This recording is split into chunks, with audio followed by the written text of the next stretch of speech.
treason, sedition, rebellion. This is the heritage of the American patriot. Those revolutionaries who stood on principle to fight against tyranny no matter the cost.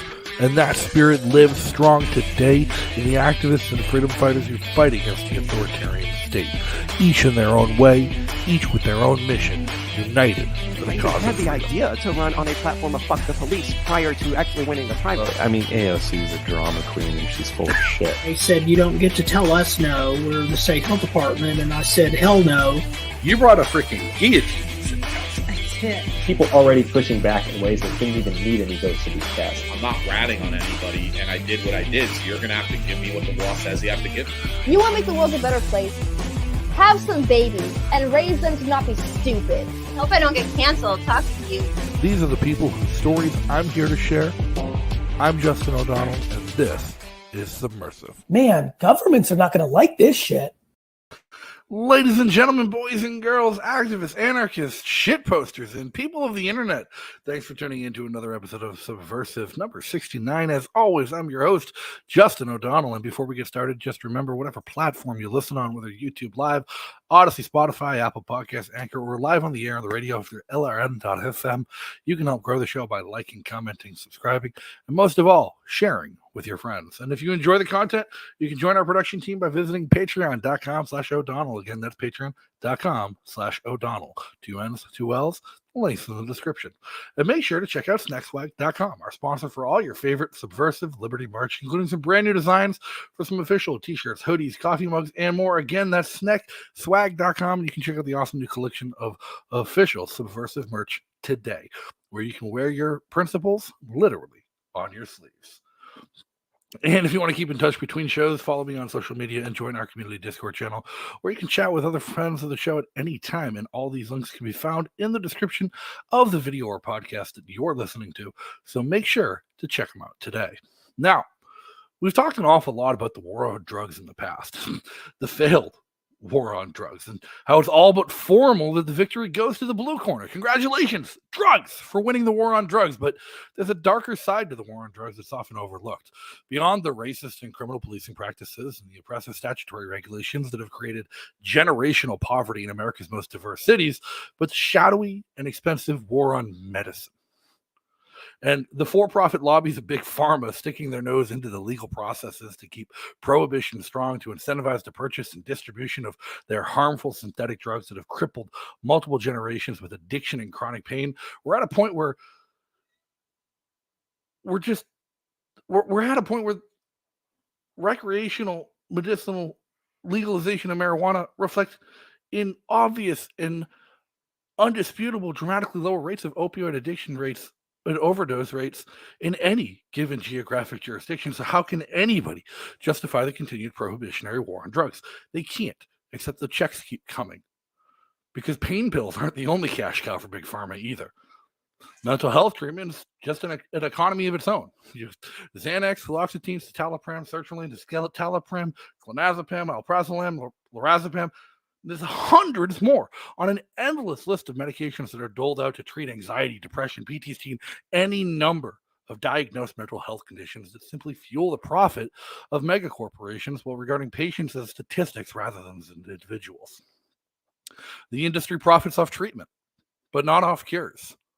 And even though there has been some incredible research into the use of natural medicines such as psilocybin, LSD, MDMA, and other psychedelic treatments to cure and provide substantial long-term treatment for these ailments, the corporate medicine lobby has done its best to keep America's legislatures bought and paid for and keep the natural alternatives criminalized heavily. But tonight's guest is someone who's working to change on that, and James Davis is working with Bay Staters for Natural Medicine to help bring attention to the issue of the war on medicine and give the people of Massachusetts a more direct say in the legalization and normalization of natural psychedelic treatment for mental health. James, welcome to the show. How are you? Thanks for coming on. Thank you for having me, Justin. Excited to be on your 69th episode. It can only get better from here. If we're going to have to do a call. Oh, we missed 420 in, but what's your story? What's the background? What is Bay Staters for Natural Medicine? Like, what are you guys doing? How did you get started? Like, where'd you come from? Because I used to live in Massachusetts and I never knew about you. So Bay Staters is only a year and a half old, and we began as a grassroots group that hates the war on drugs. Everything you describe is a foundational principle of why we decided to just start calling and emailing our city lawmakers to share our stories of hope and our stories of terror with the war on drugs. For me, that began in a Kansas trailer park, not originally from Massachusetts, where a methamphetamine lab exploded when I was just 5 years old, endangering my family.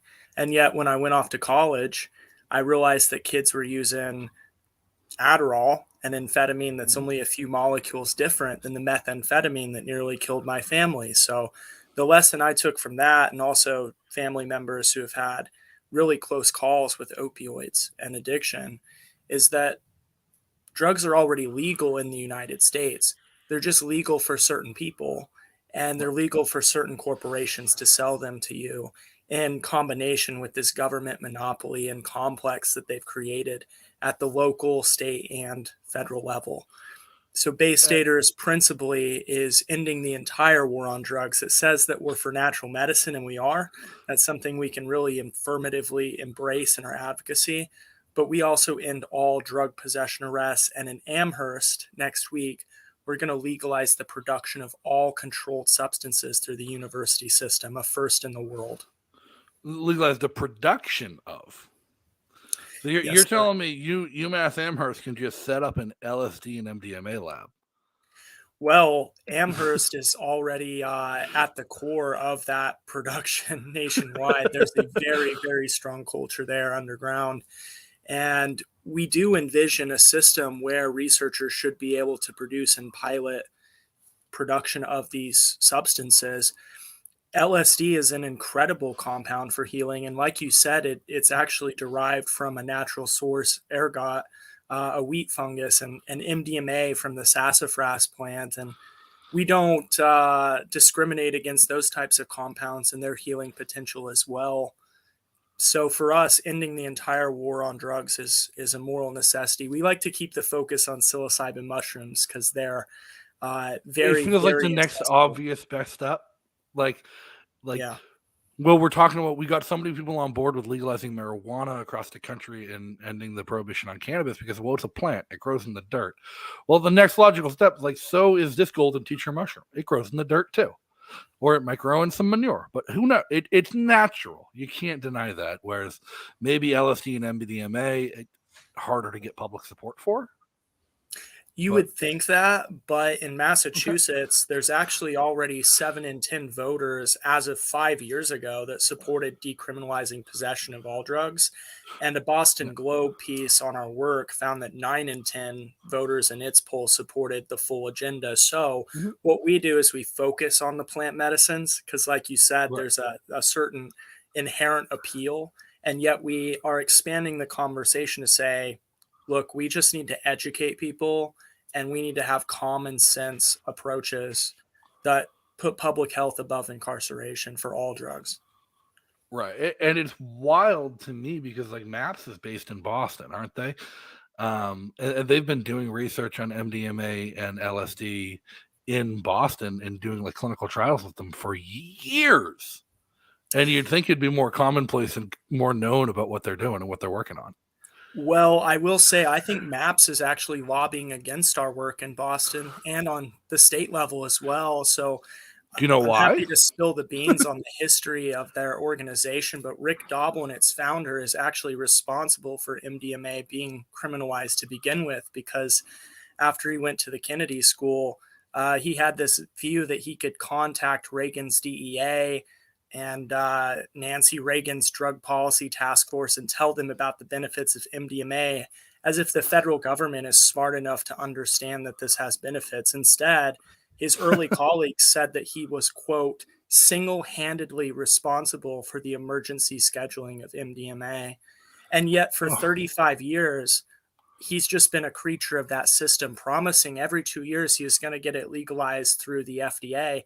And that's what they do. MAPS is really just a lobbyist organization for their version of Big Pharma that is working Right. to get a 6 to 12-year monopoly on MDMA production, and yet they co-opt the language of social justice, and they've been doing it so long that in the media they're just darlings, and they censor our work, they go after our work, and I'm happy to talk more about that, but I think we just put a much better vision forward on the table for legalizing production of MDMA.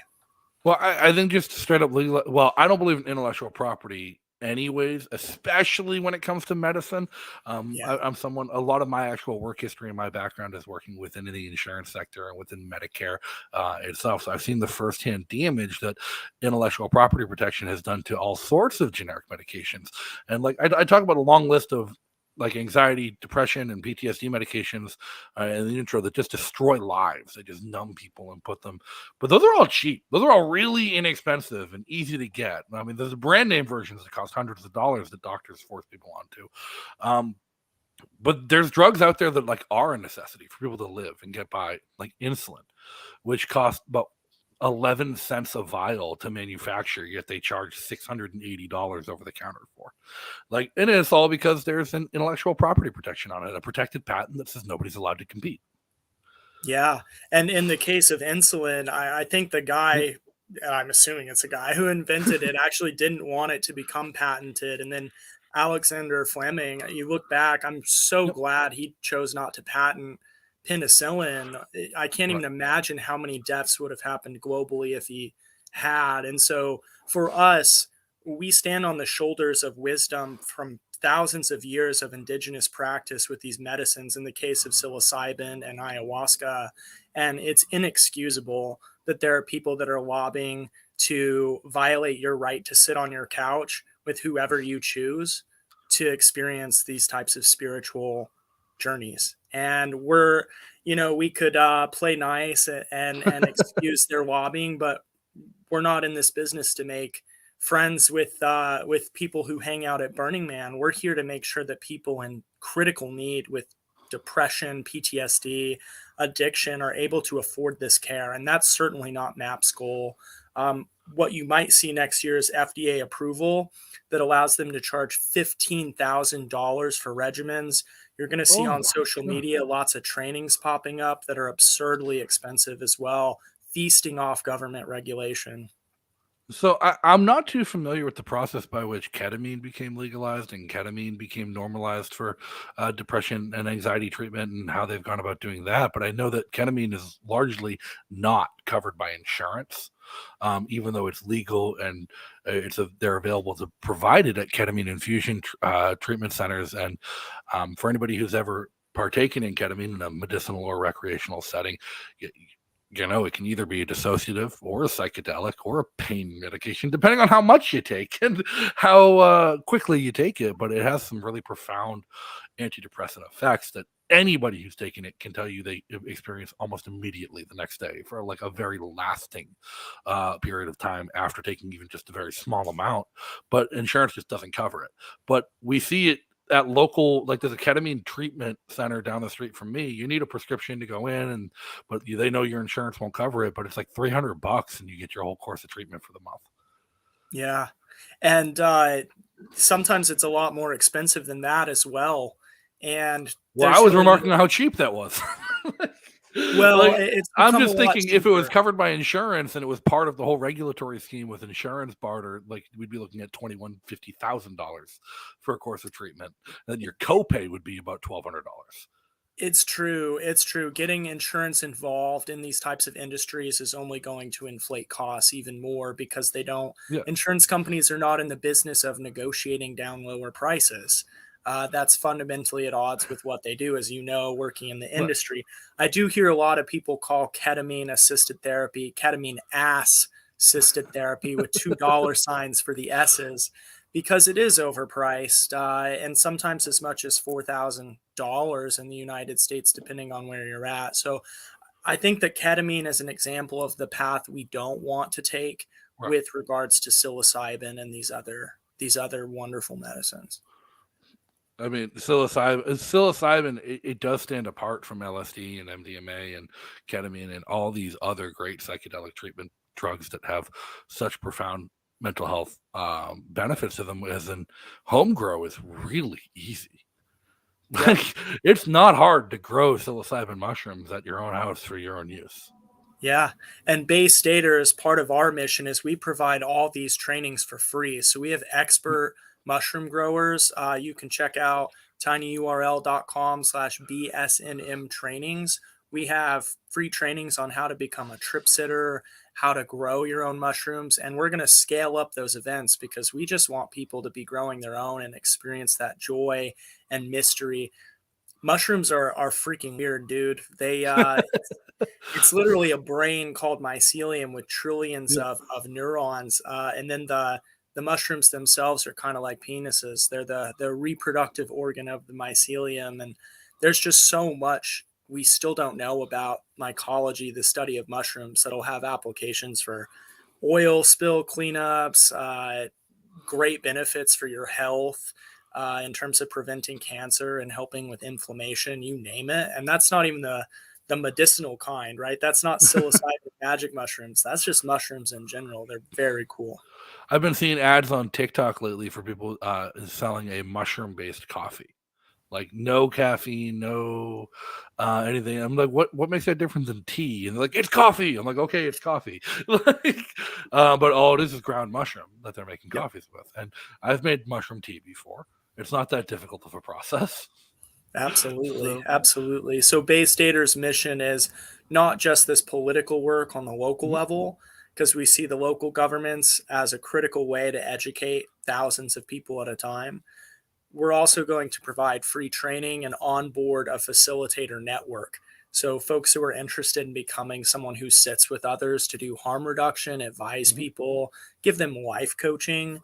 That's the industry we're hoping to create. Not one where you have to go see a therapist or you can only take psilocybin in specific centers, because all that's going to do is increase costs and limit our options, which is, as any libertarian knows, is not best.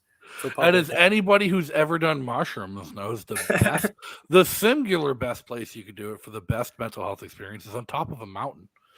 Like, go on a hike, experience nature. You're taking a natural medicine, let nature heal you.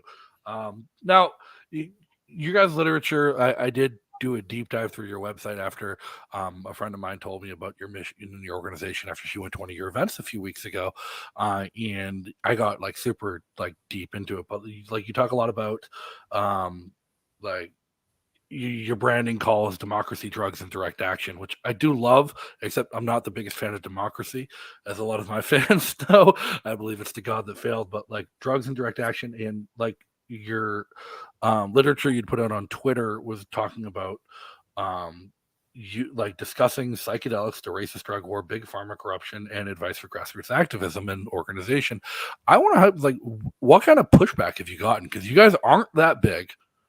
Like, you're still kind of relatively tiny, almost unnoticed. I hadn't heard of you, and I'm right next door in New Hampshire, and I was fairly involved in the legislative effort here in New Hampshire to legalize psilocybin mushrooms, and had not heard of you. So, like, have you gotten any direct pushback or any kind of other than maps?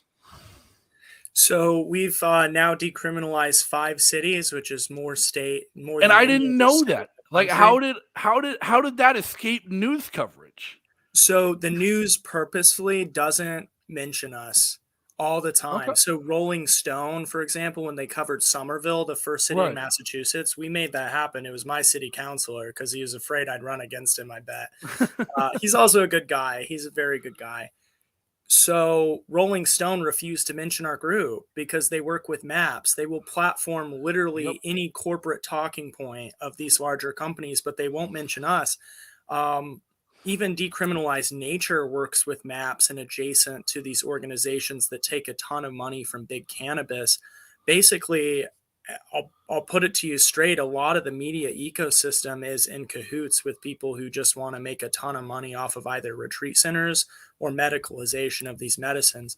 We're the folks in the room saying, we want this to be, $100 billion a year industry that everybody gets a piece of that pie.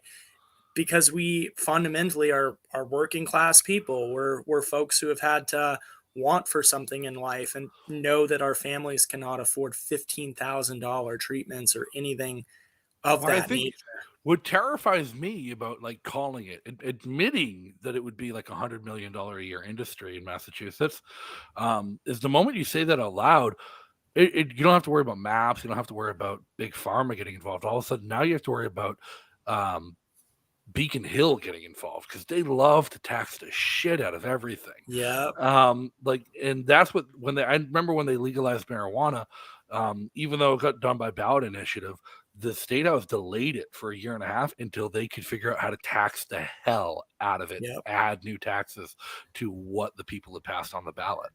Yeah. So like And it terrifies me, like, because I don't want to buy my mushrooms at a like head shop. I want to grow my mushrooms or buy them from a friend or buy them from a shaman I met in the woods who seemed like a cool guy. yeah, absolutely. So I work for the chair of the Joint Cannabis Committee for the state legislature. So I've seen firsthand how hard it is for us to roll back the shitty way that they legalize cannabis in our state. Absolutely atrocious. Having to have a police officer stand outside with his thumb up Right. his ass, having to pay for 2 drivers, having every square inch of your dispensary covered with security cameras. The reason why they put those systems in place is so multi-state operators can make more money and keep competition out. I have to clarify that's not the position per se of my boss. I'm not speaking on behalf of the state legislature, but the lesson that we've taken away, Justin, from this is we've presented our state bill on Beacon Hill now. About 500 volunteers have filed it, and it does a ton. It rolls back mandatory minimums. It decriminalizes up to 5 grams of all controlled substances. It creates very, very basic standards to become a facilitator, like a first aid training, a background check. And it also legalizes production at universities of all controlled substances. It's a wonderfully written bill, but our philosophy has also been that they are inevitably going to try to regulate this to get tax revenue.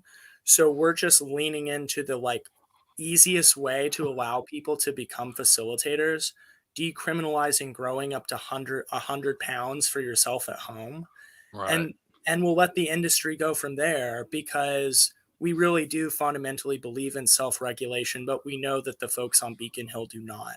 So for us, it's render unto Caesar what is Caesar's, like give them the tax money that they want, but let's keep it as little as possible. And let's make this as grassroots of an industry as we can. The alternative to that is a motherfucker named Mason Marks at Harvard, who's like a lawyer for a company trying to medicalize, works for MAPS, works with all these corporate ghouls, is going to try to pass a bill that goes in a very different direction and tries to medicalize this and make those state lawmakers a lot more revenue. Now, So for are us, you we had to lean into a vision that was possible to pass so we can hold the line. as someone who works in legislative services and works inside the government, you know, the machinations of government, does a broad scope like 5 grams as the decrim limit of all controlled substances worry you at all? Because like Andrew Olding in chat points out, imagine what you can do with 5 grams of some controlled substances. First pop to me is like 5 grams of LSD is a lifetime supply. That is not just personal use, that is intent to distribute at a major macro scale. 5 grams of fentanyl can kill hundreds of people. 5 grams of mushrooms, it's like a Saturday afternoon. Like, so for mushrooms, the amounts are actually far higher, and I'm happy to send you a summary of the bill because it is quite technical. So the reason why we chose 5 grams is fentanyl is already killing us. Right. All of these harmful substances are already taking countless lives across our state. Fentanyl overdoses are now the #1 cause of death for people under 45. What we are doing is not working. In a place like Boston, we did a public records request. There's a 2-to-1 racial disparity in how these arrests are made. It's not rich people in their brownstones driving their Porsches that get arrested for a small amount of cocaine. It's poor Black people in Roxbury, Mattapan, and Dorchester. So for us, like, we are going to lean into this idea that 5 grams of all controlled substances is a perfectly reasonable standard to place it at. Somerville, our The first city- anarchist inside me says there should be none. The harm reduction guy inside of me agrees that should be as much as possible. And then, like, the guy who understands science inside of me says 5 grams is a lot of some of these things. And that just, like, I almost feel like you should approach it on a case-by-case basis, but not the libertarian and the reason in me, why we're not not the going to do anarchist that in me. is because when you keep it simple, lawmakers like simple, and people understand simple. I can defend 5 grams of that's more LSD than anyone in the universe could ever like need. Like that's like an insane amount of LSD, and I think that's fine. I think LSD should be legal to produce at our universities, and is something that brings a lot of people joy and healing. So for us, setting that 5-gram standard is really important. Somerville went back and completely abolished its narcotics unit. There's not a single narcotics unit in the city of Somerville because of our work and because we've pushed the envelope of what's possible. Because when you actually go out and you talk to people in the streets like we do about drug policy, none of them think the status quo is working. None of them believe in arresting people as a way to help them with addiction. It makes their addictions worse. It's weird because it's almost like we have succeeded in normalization before we've succeeded in legalization, which is completely backwards from how you think it should have gone. And like, but I mean, who's to blame for that? We have, I mean, the Grateful Dead. We have the entire music industry for generations that have just normalized psychedelic use, and now to the point where even inside of like alternative politics, where Joe Rogan talks about DMT on every other episode, but these are things that are still just illegal in more jurisdictions than not. Yeah, and I would actually say they're not normalized enough. You point to musicians Sure. and pop culture individuals. Definitely cool people have known about psychedelics for a long time.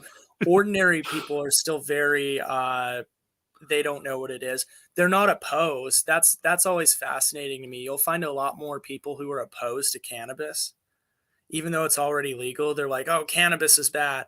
With psychedelics, a lot of people have a very open mind because they literally don't know what psilocybin is or how to pronounce it. So you're starting with a clean slate in conversations with, I'd say, at least half of the people. So, like, with regards to the effect pop culture, music, and like these kind of celebrity icons have had in the normalization, like, again, Andrew Olding in chat, he brings up a great funny anecdote. John Lennon's dentist is one of the most important people in history, in my opinion.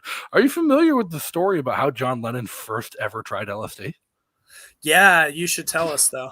Yeah, John Lennon had gone to a dinner party at his friend's house, his dentist's house, and his dentist spiked his coffee with LSD without his telling him, not giving any foreknowledge, no consent given whatsoever.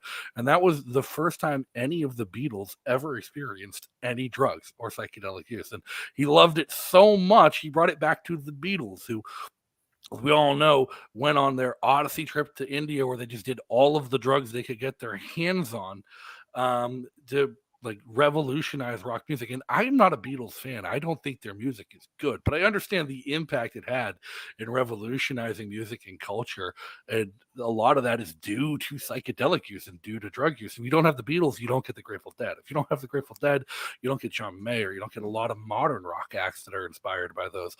But more to the point is, like, after the Beatles had like really ingrained themselves in drug culture, it was always a rumor. It was never anything any of them came out and talked about until George Harrison was doing a BBC interview.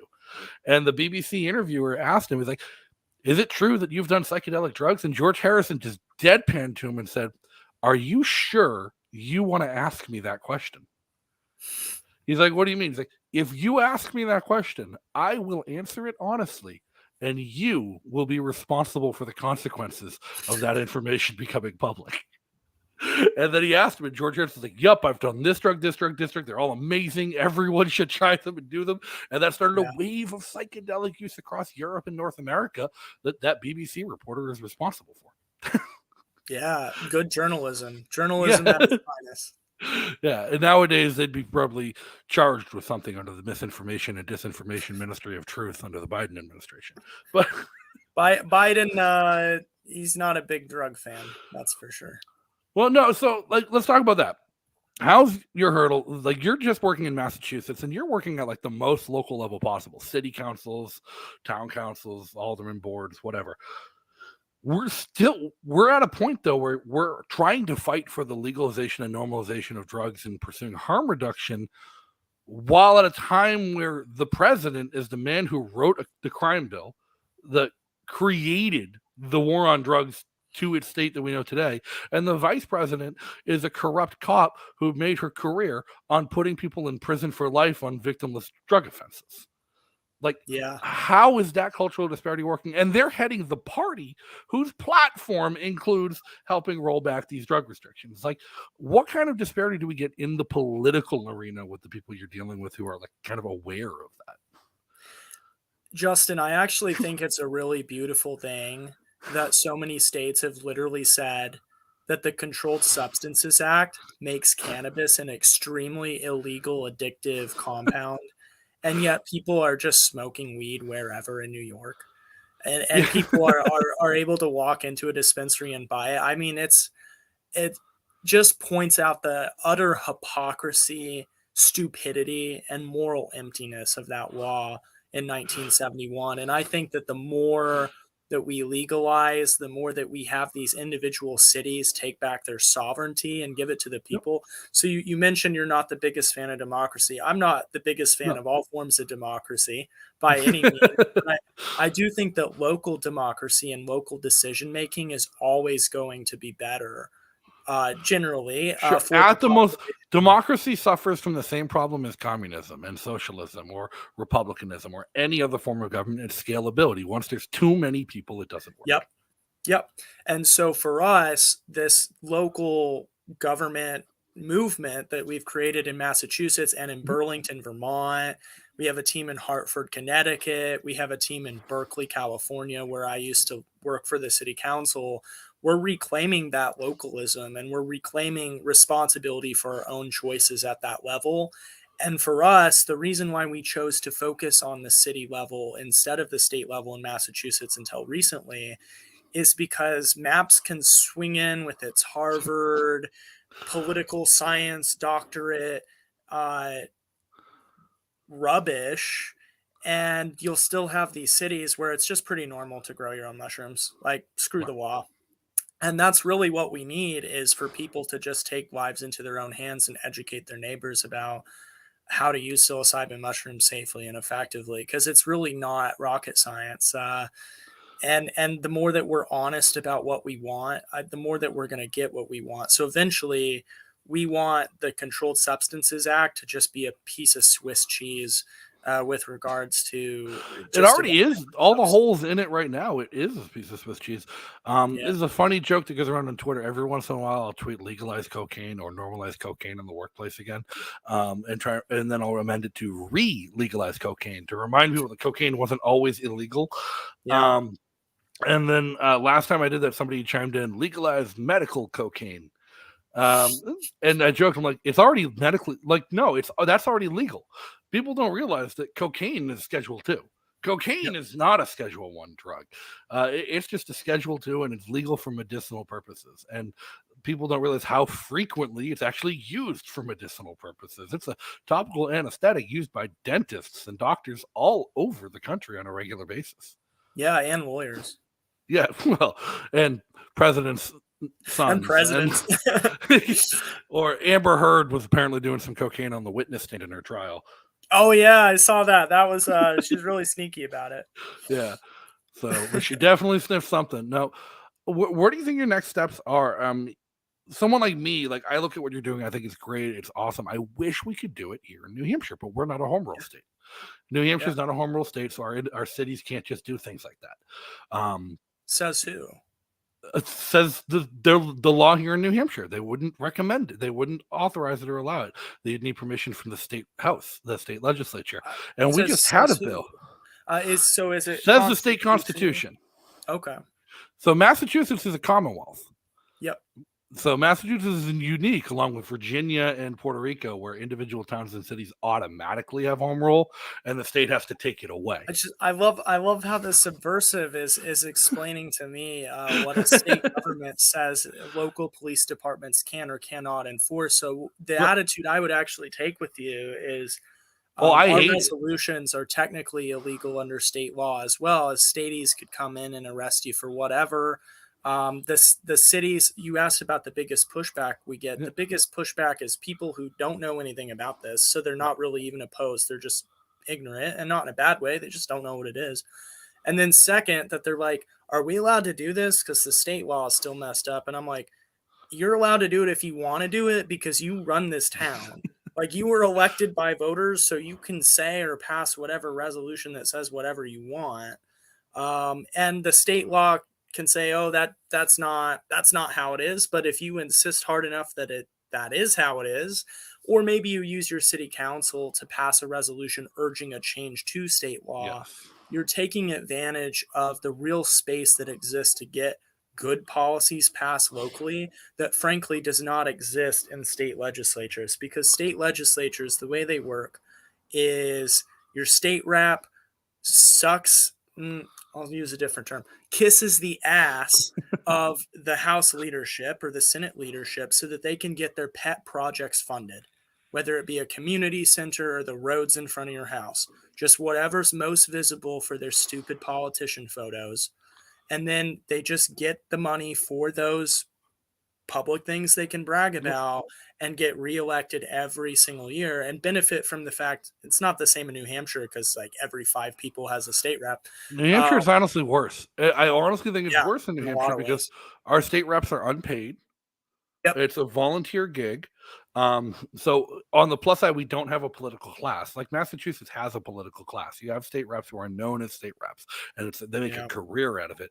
In New Hampshire, it's everyday people who take part-time at work during the legislative session to make it work, or their students who are skipping class to go to legislative sessions, or it's mostly retired people, which is really bad because they're just disconnected from culture and the community, and they only talk to people at breakfast at the local French joint and don't actually know what's going on in the city. But we had a bill this year by a Democrat state rep. It submitted a bill to legalize psilocybin mushrooms for medicinal and decriminalize for recreational purposes all at once. And that bill initially had the endorsement of the Democratic leadership, and it had the endorsement of libertarians in the House, because we have about 40 to 60 people who roughly can be called libertarians, even though they're elected as Republicans in the New Hampshire House. It had their endorsement to start off as well. And then the state rep who had submitted it threw a tantrum and left the Democratic Party and said he was going to be an independent. Because the Democrats weren't progressive enough and weren't representing people, and they were just doing what leadership told them to. And then every single Democrat voted against the bill because they were told to. The Republicans supported it because but again, sometimes it's a problem where the libertarians and Republicans in the state house also just do what they're told by leadership. And someone said, this bill is pro-liberty, vote yes. They won't even read the bill. It's like, yep, pro-liberty, vote yes. And so Republicans voted to decrim mushrooms. Like, yeah, vote yes, decrim mushrooms. But we've had an issue with them. Honestly, libertarians are the reason marijuana is not legal in New Hampshire yet. It feels weird to say that. It feels weird to admit that. But libertarians in the state house in New Hampshire amended the marijuana bill a few years ago to take all of the taxes out and then take all of the regulations out, and they classified cannabis with the same classification tomatoes are classified as just a homegrown vegetable houseplant, which the ideal libertarian bill. And then they sent that to the Senate and the governor. They're like, no. So they're like, we need taxes, and the libertarians like, no taxes. And then they managed to get Democrats to vote against the bill because it wouldn't tax it. Yeah, absolutely. You mentioned one thing that might be useful to discuss, which is this distinction between recreational and medicinal. So in our advocacy, we erase that distinction. And I think it's an irrelevant one because, we live in the 21st century where anxiety and depression and grief are just parts of everyday life, and they always have been.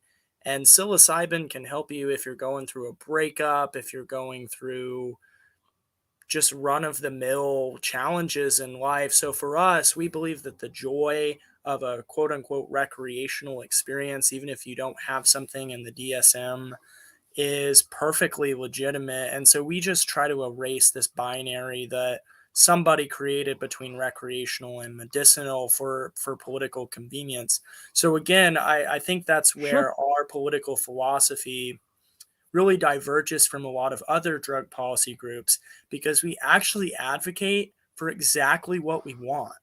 No, that's fantastic. I've never even thought of it like that. And I really appreciate thinking of it in that way. That's a phenomenal way to think about it. The reality is, like, people are probably more accurately diagnosed with anxiety and depression by their friends on TikTok and Twitter than they are by doctors. Yeah. Like, Totally. it's become so commonplace, and like PTSD has become so commonplace, not because it's become more common, but because like cultural understanding of it has become more accessible and more visible and noticeable. So like when like people are self-diagnosing with PTSD, it's not that they don't have it, it's just that the tools needed to self-diagnose are much more readily available now, and like understanding of that is much more readily available. So why spend the $180 to go to a therapist to tell you something you figured out in 20 minutes reading? Absolutely. And another thing that advocates do is psilocybin. I'm not saying don't go to therapy. we're not saying that either. We actually think this is one of the best adjacent tools to therapy that exists. So in our facilitator network, we're training coaches who can give people advice, bring them blankets, bring them water, make them feel comfortable. And then we tell people, go to therapy next week because you have that neuroplasticity that's going to make therapy more effective. Like, this is a godsend to therapists that want to get more people off their wait list. And instead of requiring people to sit with a therapist, which is probably like one of the worst ideas that has come out of psychedelic advocacy, is this idea that you need hundreds of hours of training, that you need a master's degree, yada, yada, yada, to sit with someone for 6 to 8 hours. That's ridiculous. And it's actually going to cause a brain drain from the therapists that serve low income and middle income people to this luxury psychedelic market and retreat scene. And it's already happening. So for us, we actually see it as a necessity that we create this service adjacent to therapy, so that it makes the institution of therapy more effective, and it doesn't end up draining away the professionals that we already have in drug treatment and formal therapy. That really does make it important to erase the distinction between medicinal and recreational, because it's no longer about doing it in a therapist's office or an ketamine infusion center. It's about eating a couple mushrooms and going on a hike with some friends, or sitting on your couch and just being inside yourself and going through that process of self-discovery. So alcohol, I love alcohol once in a while. It's really fun for me. Alcohol is a carcinogen. Alcohol is the worst drug out there in terms of public health outcomes. We don't require people to sit with a therapist to drink alcohol. We probably should. Well, I don't think not so. As a libertarian principle, not from this perspective, but like if we were to regulate it the same way we like in line with how we regulate everything else, we probably should.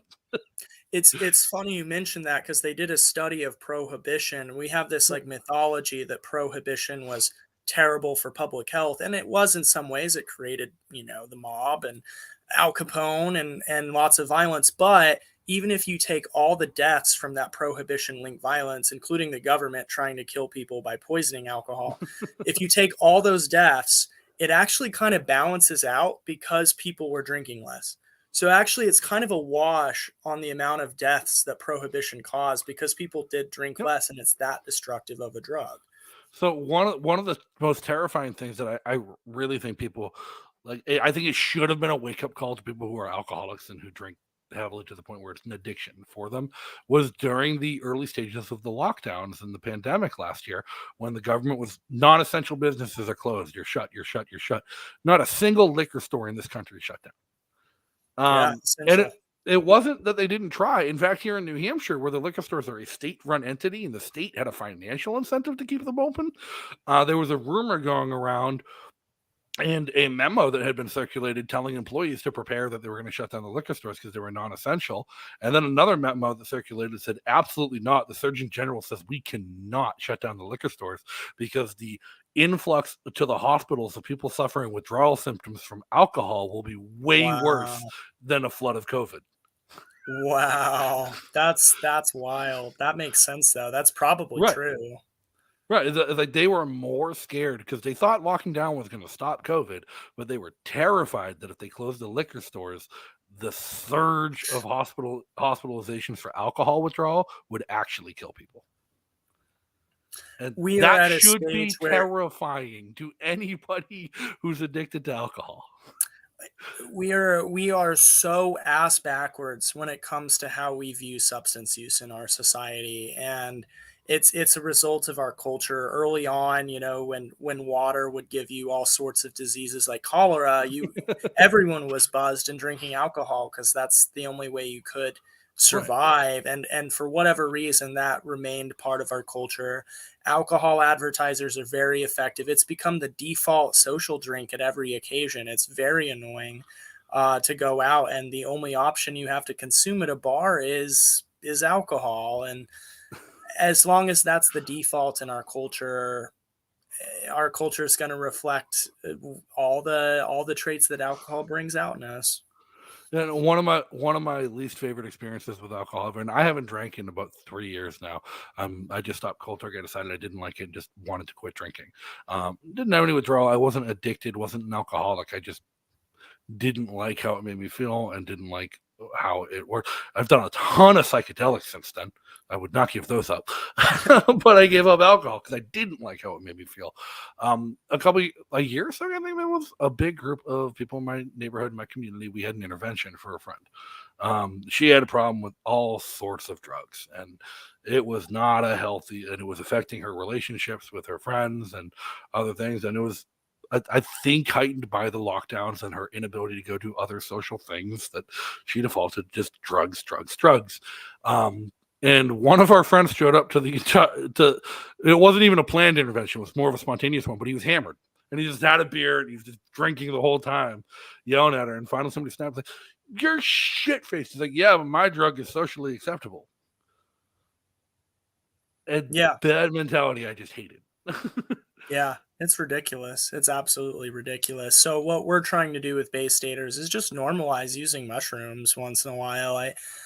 People can also misuse mushrooms. There's side effects to mushrooms, intestinal discomfort. It's not something people like to consume all the time anyway, because it's kind of intense in large doses. Right. So for us, it's like it is pretty non-habit forming, but we're always about educating people on the risks and drawbacks of every substance. I mean, that's really fundamentally how we see our mission, is just to educate people. And I think that plant medicines are going to win out in terms of the recreational game long term, because they are a heck of a lot of fun, and they're less expensive than alcohol, and they don't make you feel like shit or shit yourself. So it's also something that's blown my mind. We're like the psychedelic community, and it really is a community, like within like the rave and festival scene, and people that travel into festivals where you can tell who the psychedelic users are at every festival, and they'll usually conglomerate together, and they'll be preparing and scheduling their whole week at the festival around the or they'll schedule an entire week around serotonin reuptake levels and schedule like, all right, what can we do when to get the most and best effect? And I've been in that group. I've been in the planning session for that group a month before the festival. I've never seen a group of like drug users, and this includes alcohol and tobacco and any other drug out there, that have been so meticulous about safety and education and harm reduction as psychedelic users. Yeah. No, I think that's probably true. I'd maybe disagree the extent to which we're a community outside festivals, because in Bay Staters, like we try to create amazing community, but we have people from literally every single political persuasion, background, state, language, you name it. So it's difficult to really form an interlocking community out of that. And then I've just learned through doing the advocacy that not all people in psychedelic advocacy are on the same side. Like there are people who are very deliberately trying to monopolize this industry and squeeze as much money out of it as they can. And they will use the exact same language and values and play Well, it's on because the incentives are in place for them to do it. Like Yeah. that's unfortunately the incentive of dealing in the political process is the political process is going to give you the opportunity to leverage the violence inherent in the state against or for your own benefit. And it's like, honestly, you're dumb to not take advantage of it. And I applaud you for not taking advantage of it.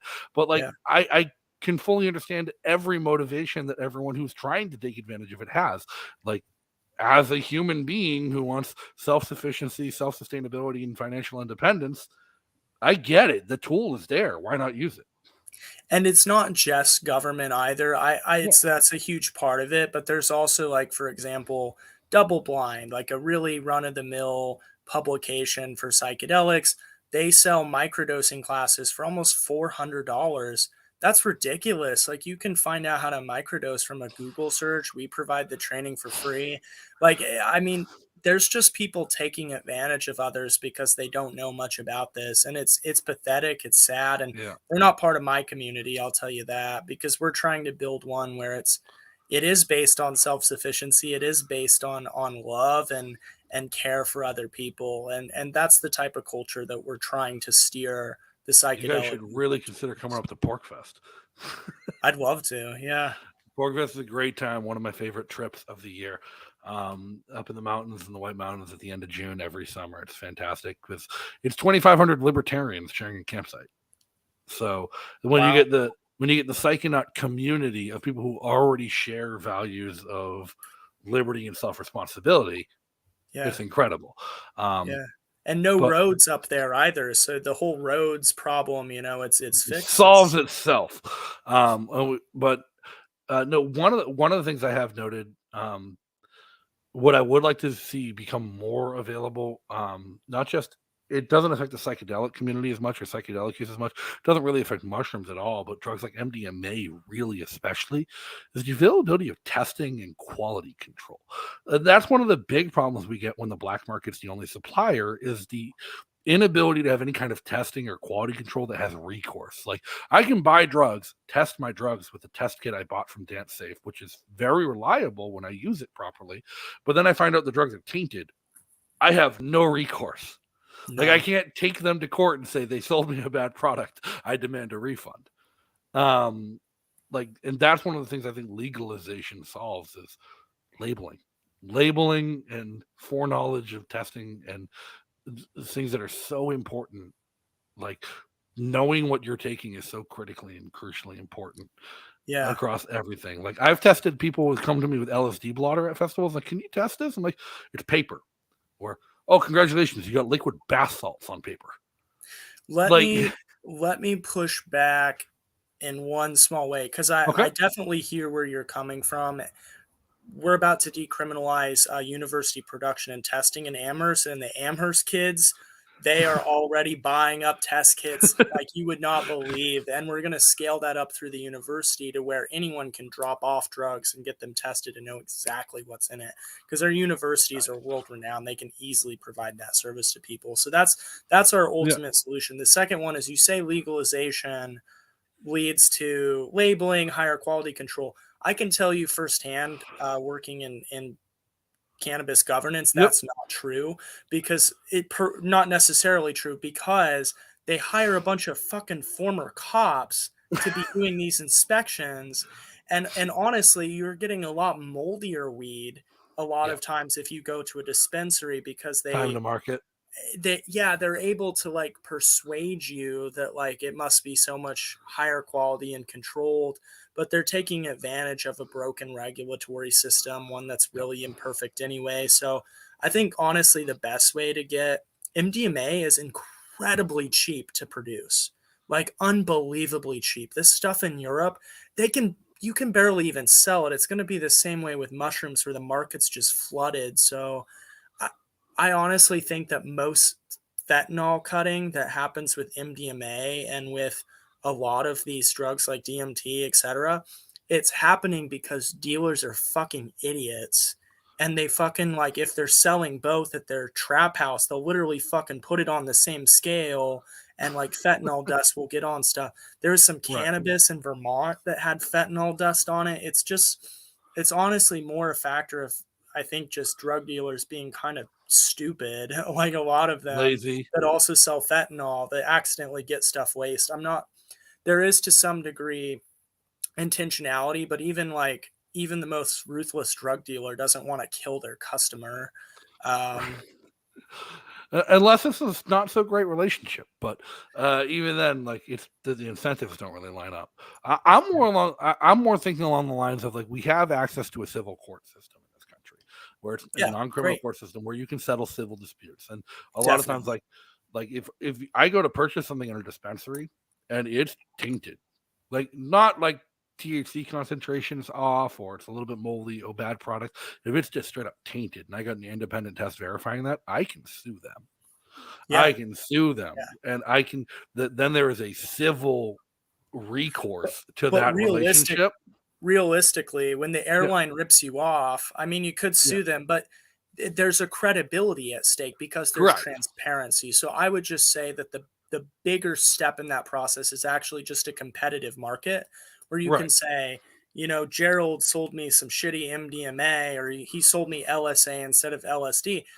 Don't buy his shit. And you can say that transparently without Gerald going to jail, right? Or you going to jail for talking about it. So I think honestly, that's the bigger mechanism at work to really draw my libertarian side. Then the legal, you know, I can sue you because you can sue. And I guess that does guide companies toward doing the right thing, but I think their brand and reputation is a bigger factor. Oh, it is. It's another tool in that same arsenal. Like suing somebody civilly. Definitely. I'm not talking about criminally. Civilly in the civil process is just another form of a market response to get that message across to a company.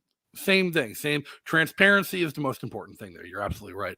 But it reminds me of a great anecdote I heard once about an experiment that had been done by a group where they had made a large batch of LSD, and they had separated into 10 different blotters, each identical composition, identical concentration, different color on each blotter, and would go to a festival and start distributing the acid.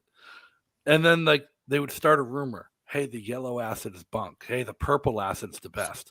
And wait till the end of the festival and do an exit survey, everybody going about which acid was their favorite and which was the worst. Even though it was all identical, it would show that like social awareness and people's social cues about the quality of the drug impacted their experience with it.